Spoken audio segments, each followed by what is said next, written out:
Hi, welcome to SBR Videos. I'm Peter Loshak. Sitting next to me is Mike Brenner. Today is Tuesday, December 15th, and this is our daily NBA show that we're doing. Mike Brenner, we got 4 games tonight. Not a big card, but some interesting situations, right? Yeah, sure. Let's start with the first one. Denver at Minnesota.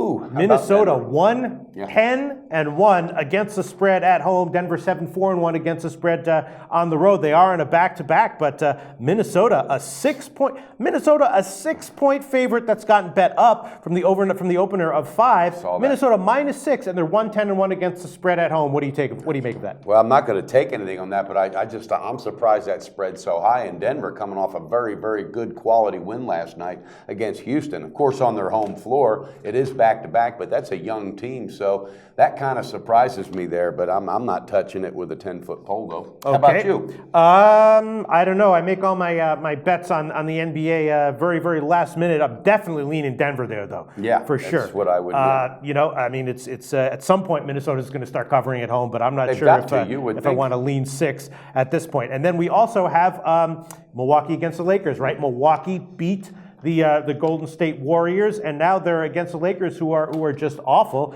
right? And what is that line? Well, it has gotten bet up significantly. It was 2.5 on the opener. Now it's -4. Okay. Now it's -4.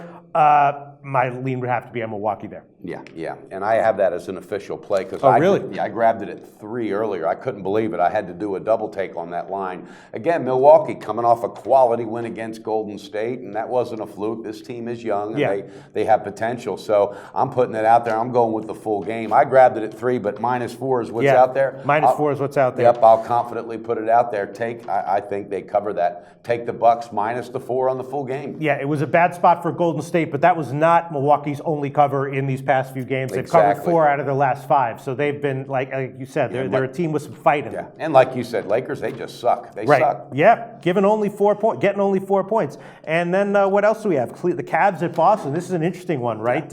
Boston took Golden State to OT, and now they're just a small, home underdog. Opened at 2. Now it's +1. Yes. What does that tell us? Maybe Boston's the right side. What do you think, Mike Brenner?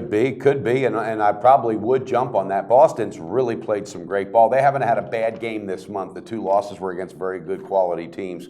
But what's surprised me was the way that the Cavaliers just destroyed the Magic on their home court. I think 111-76 or something. I mean, they just took them apart. And the Magic had been playing really, really good ball. So you had mentioned it a couple of weeks ago, Pete. That's that up and down effect of Cleveland, who's going to show up and who's not.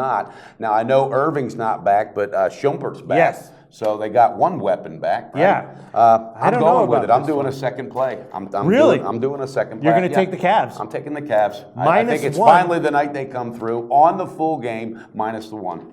Boston is 6-0-1 against the spread over their last 7 games, so you're betting against that trend, but it does seem like a low line. Yeah, it is a low line. And the line movement does make me nervous. I would be leaning Boston as of right now, but I certainly haven't bet that yet. Second pick for Mike Brenner, Cleveland -1. Yep. Mike Brenner, 4 games tonight, interesting lines, and we'll be back tomorrow.